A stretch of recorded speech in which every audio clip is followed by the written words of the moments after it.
They say Arizona is a land of freedom, sunshine, and second chances. But step beyond the postcard landscapes, and a different reality unfolds. It's dangerous out here, man. You don't want to be out here in this part right here. Nobody has money. It's going to end up being a lot of crime. One of tents, on sidewalks, rising desperation, and systems stretched to the brink. How does a place full of promise become a place people disappear in? Not just physically, but from the public eye. This is not a story of failure. It's a story of a system under stress, where housing, healthcare, education, and safety nets are breaking down, quietly and collectively.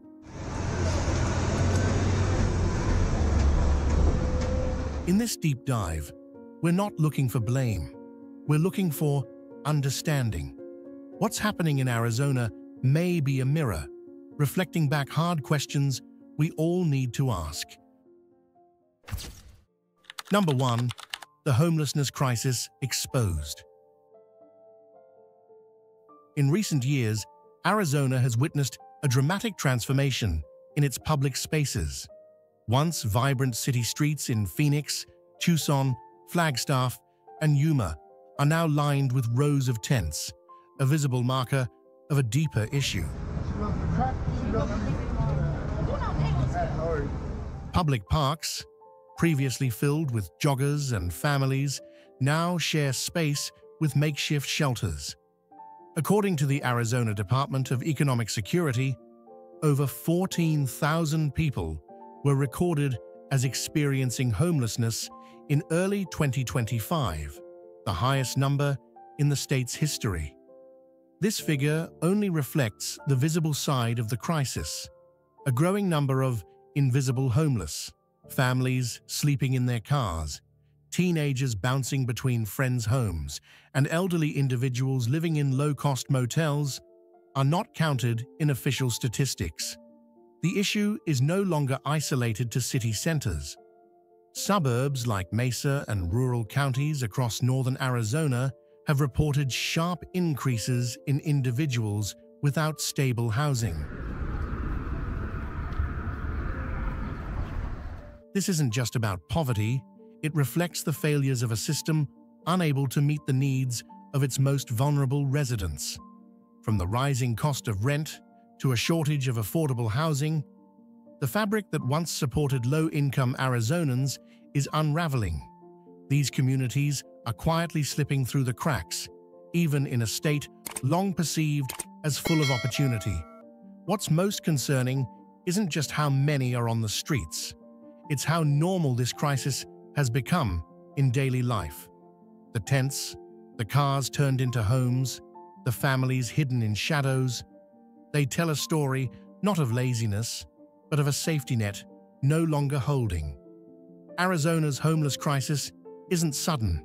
It's been building silently, piece by piece, now unfolding in plain sight. Arizona's growing tent cities are not random. They are symptoms. But behind each tent is a story of someone who once had a home and lost it not overnight, but piece by piece. Let's go deeper into what's eroding the very structure that keeps people afloat: the middle class itself. Number 2, the vanishing middle in Arizona. For thousands in Arizona, housing is no longer a question of comfort. It's a matter of survival. Between 2020 and 2023, rent prices in Phoenix rose by over 40%, with the average one-bedroom unit now costing over $1,500 per month. Source: Zillow Research 2023. In cities like Tucson and Mesa, similar trends have followed. This surge is especially devastating for low-income workers who now face impossible choices: buy groceries, fill the gas tank, or pay rent, rarely all three. The issue goes beyond dollars and cents. Arizona's population continues to grow, but the supply of affordable housing has failed to keep pace. New construction often caters to higher-income buyers or short-term rentals, leaving the working class behind. Meanwhile, wages for many essential jobs, including food service, caregiving, and hospitality, have remained largely stagnant, despite inflation and rising costs across sectors. And yet this housing pressure isn't just economic. For many, it intersects with emotional trauma, family instability, or aging out of foster care systems. A single missed paycheck or unexpected expense can push someone from stability into crisis. Without a safety net, even the most hard-working individuals can slip quickly into homelessness. This crisis is not theoretical, it's deeply personal. It's found in the elderly couple skipping medication to pay rent, the mother couch surfing with her children, or the young man in work uniform sleeping in his car. These are not rare exceptions. They are increasingly the new norm in Arizona's urban and suburban communities. If choosing between rent and food feels unthinkable, now it's reality for many Arizonans. Comment one word that describes how this made you feel. Let's keep going. The next chapter might be closer to home than you think. Number 3. When the safety net reaches its limit. As housing becomes increasingly out of reach for many in Arizona, emergency shelters have become the last line of defense. Yet across the state, these facilities are operating near or at full capacity, unable to keep up with growing need.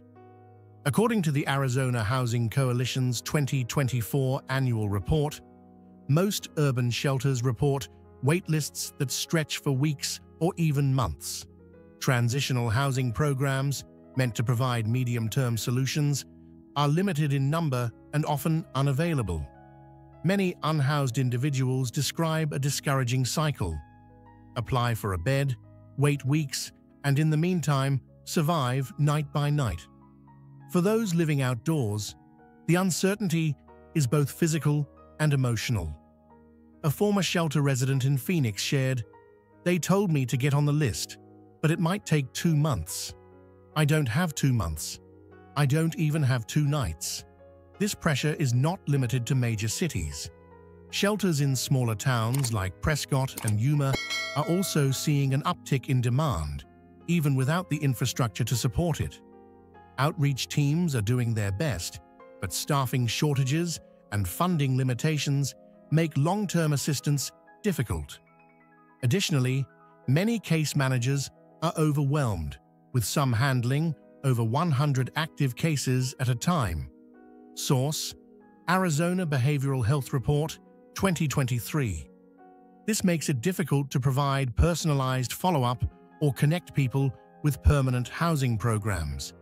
The issue isn't simply about space, it's about a safety net being stretched too thin, leaving both residents and workers caught in an unsustainable cycle. Even the most well-meaning systems cannot function effectively when demand consistently outpaces capacity. Number 4. The hidden cost of living without shelter. For many unhoused individuals in Arizona, daily life is not just difficult, it's dangerous. Without consistent shelter, every night becomes a calculation. Where can I stay without being harmed, arrested, or robbed? While public attention often focuses on shelters or numbers, what's harder to see is the constant emotional and physical toll of living outdoors. In areas like downtown Phoenix, South Tucson, and parts of Mesa, residents have reported increasing visibility of encampments along sidewalks, alleys, and drainage canals. But what these locations represent is more than urban clutter. They're often the only available home for people navigating complex situations, job loss, mental health struggles, or fleeing domestic violence. One woman, Angela, interviewed by a local outreach team in Phoenix, interview conducted in 2024, image not published, shared. I used to be scared of the streets. Now, I'm scared of shelters too. Sometimes it's safer to stay where you know who's around you, even if it's a sidewalk. Survival sometimes comes at the cost of safety, dignity, or control. In the absence of alternatives, many women and youth have had to exchange security for food, a blanket, or a place to sleep. Outreach workers stress that this isn't about bad choices. It's about limited or non-existent options. Moreover, these environments carry long-term risks, exposure to extreme temperatures, predatory behavior, and declining health, all without the infrastructure to manage them. Living without shelter is not simply being without a roof. It's being without protection, privacy, or peace. It's important to remember that for many, this wasn't a lifestyle they chose. It's a condition they fell into when other systems failed. What would any of us do if left with no keys, no income, and no one to call? Number 5. The silent danger of being invisible. If number 4 showed us how danger finds you in the open, this chapter shows how it finds you through false safety and refuses to let go. For many people experiencing homelessness, especially youth, women, and those recently out of foster care, danger doesn't always come in the form of weather or illness. It often comes from being visible to the wrong people. According to the Polaris Project, 2024, Arizona ranked among the top 10 U.S. states for reported cases of human trafficking, with many cases involving individuals who were recently unhoused or in unstable situations. Trafficking does not always look like abduction. It can begin with a friendly offer, a ride, a meal, a job. But these offers often come with hidden expectations and coercion. People with no housing or support network are especially at risk. Outreach teams in Maricopa and Pima counties have reported increasing encounters with young adults approached by strangers offering safe places, which later turn out to be exploitative or abusive arrangements. A youth advocate in Tucson, interviewed in late 2024, shared, "We've seen more teenagers showing up at shelters after escaping situations where they were told they'd be cared for, but it turned into control." These scenarios are rarely reported immediately, and many victims are afraid to seek help due to fear, shame, or legal uncertainty. The state's geography may also play a role. Major interstates like I-10 and I-17 make Arizona a transit hub, not just for goods, but for people. Trafficking networks can move through rural zones and small cities without drawing much attention. It's important to emphasize, most unhoused people are victims, not threats. Their vulnerability makes them targets, especially in environments where resources are scarce and trust is fragile. This hidden dimension of homelessness shows that the risks extend far beyond what is immediately visible. Number 6. Stigma, silence, and the barriers to recovery. What happens after someone escapes the streets? While shelter may offer temporary relief, for many unhoused individuals, the deeper wound isn't just the absence of housing, it's the invisible weight of shame, isolation, and stigma that follows them. Social rejection and emotional trauma often linger long after the physical dangers have passed. Many formerly unhoused individuals report feeling looked through or judged, even when they're trying to reintegrate. A 28-year-old man in Mesa, interviewed in 2024, shared, "I got off the streets, but I still don't feel human in people's eyes."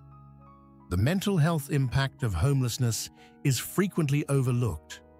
According to the National Alliance on Mental Illness, NAMI 2023, Nearly 50% of unhoused individuals nationwide live with untreated or undertreated mental health conditions, including anxiety, depression, and PTSD. Without consistent access to therapy or support networks, even those who find housing struggle to stabilize.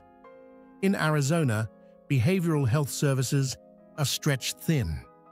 Some rural counties have no practicing psychiatrist at all, and in others, wait times for appointments can exceed 2 months. For those with trauma tied to the experience of homelessness, these delays are more than inconvenient. They're harmful. Worse, the stigma attached to homelessness often becomes internalized. Individuals may start to believe they are less than, undeserving of safety, or unlikely to succeed. This silent form of discrimination fuels relapse, making it harder to stay employed, connected, or hopeful. A recovery specialist in Flagstaff noted, "It's not just about housing. It's about helping people believe they matter again." In this context, recovery requires more than shelter. It demands empathy, time, and social reintegration. And above all, it requires a shift in how we see and treat those who've endured more than we know. Number 7. Arizona's geography and the movement of risk.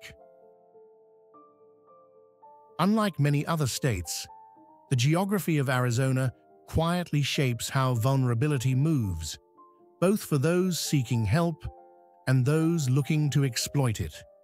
With major interstate highways such as Interstate 10 and Interstate 17 running through the heart of the state, Arizona has become a silent corridor, not only for commercial activity, but for transient populations and underground networks that are difficult to track. In remote rural areas across northern and southeastern Arizona, where public services are extremely limited, there has been a noticeable rise in the number of people without shelter.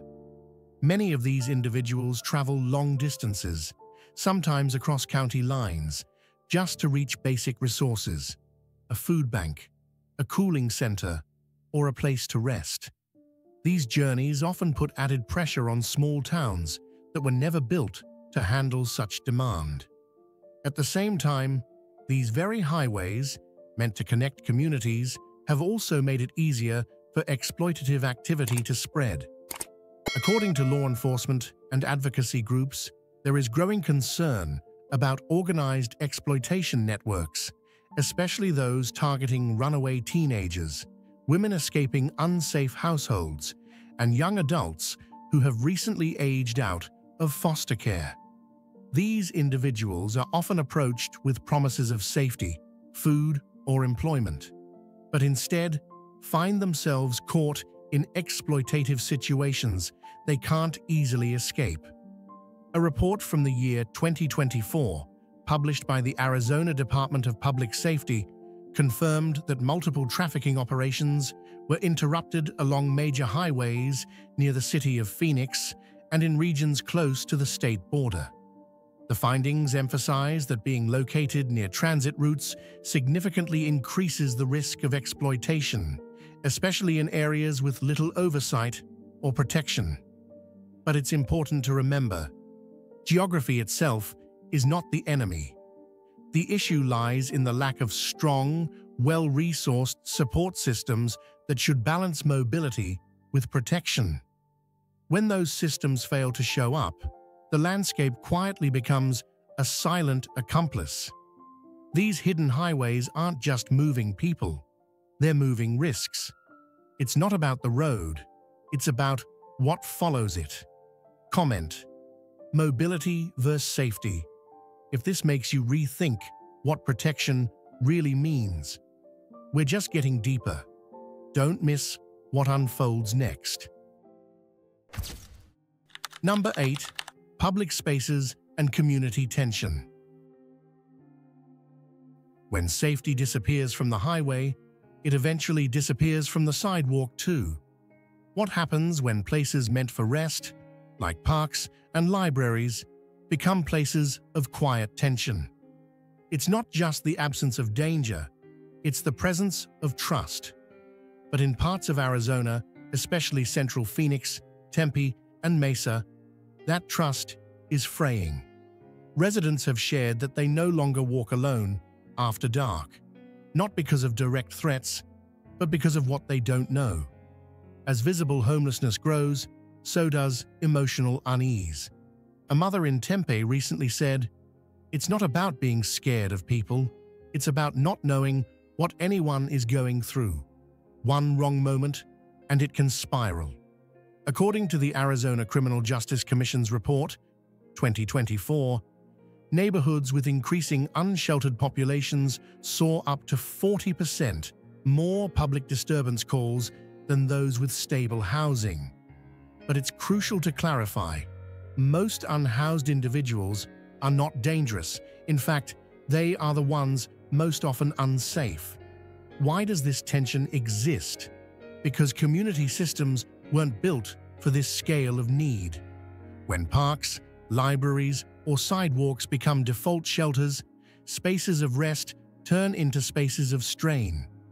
People feel like they're in conflict, not with each other, but with a failing structure. Some cities are responding with co-response teams, trained mental health workers who accompany police during crisis calls.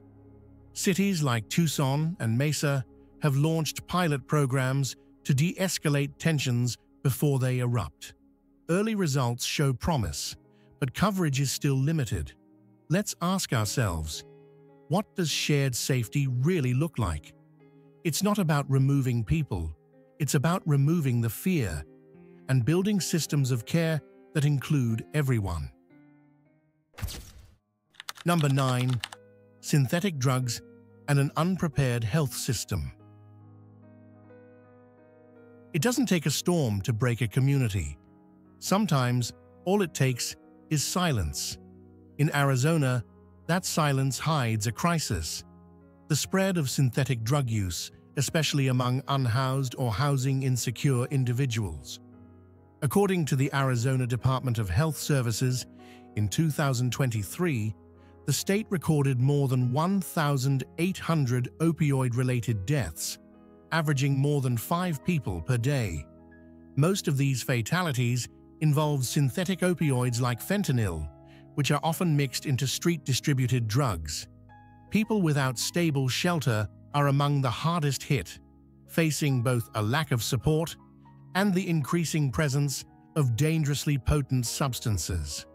Many of these cases involved street-distributed substances that were unregulated, mixed, and far stronger than users realized. People without stable shelter are among the hardest hit. For someone choosing between water and food, a momentary escape can feel like relief. But this escape often costs lives. A recovery worker in Flagstaff shared, "They're not trying to disappear, they're trying to survive. But the substances don't care." The real challenge? Detection and response. Most community health clinics in rural Arizona lack the tools to test for rapidly evolving compounds. By the time staff know what substance was used, it's often too late. Efforts are underway.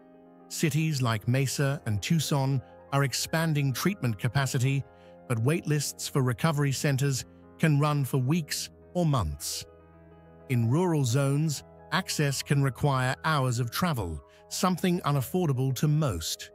It's important to clarify, this isn't about blaming users. It's about systems that failed to intervene early, and a healthcare network stretched far beyond its limits. Even the strongest willpower can't substitute for timely, trauma-informed care. So the question is, what will it take for us to act before the next loss becomes a statistic? Number 10. A fragile system and local solutions. Beyond shelters, the cracks run deeper into classrooms, clinics, and county offices. Systems designed to help are now systems gasping for air. A state's strength is often tested in quiet ways, not just by crisis, but by how it responds. In Arizona, support systems meant to catch people before they fall are cracking under pressure. Public assistance programs, from housing vouchers to food support, are underfunded and overloaded. In urban counties, one case manager may be responsible for over 200 clients. That number isn't just a strain, it's a barrier. Follow-ups are missed, applications stall, trust breaks down. Schools, too, are feeling the weight. In districts with high housing instability, chronic absenteeism surpasses 25%, and a single school counselor may serve hundreds of students. That means early signs of distress are easily missed, and small problems grow into crises. In rural areas, access to even basic services like transportation or internet can break the chain of support. For older adults or disabled individuals, a late benefits renewal or medical bill can push them into insecurity fast. And yet, across these gaps, something else is emerging: community resilience. In counties like Cochise, Navajo, and Pima, faith groups, retired volunteers, and former service recipients are building local networks of care. From mobile outreach teams delivering water in summer to libraries hosting digital literacy workshops, these grassroots models are small but steady. They don't replace the system, but they remind us what the system should feel like. What if this isn't just Arizona's story, but a preview of what's coming elsewhere? The cracks we see here may be closer to our own neighborhoods than we realize. As we question what safety, support, and dignity truly mean, one thing becomes clear. It's not just about buildings or budgets, it's about people. So ask yourself, if your city faced the same pressure, would it hold, or would it break the same way? Information in this video was compiled from public and reliable sources for the purpose of analysis and reference. It is not intended to incite, criticize individuals, or provide financial or legal advice. Viewers should consider additional sources before making decisions. This is Roam Kind, and there's more to uncover. Stay curious, stay human.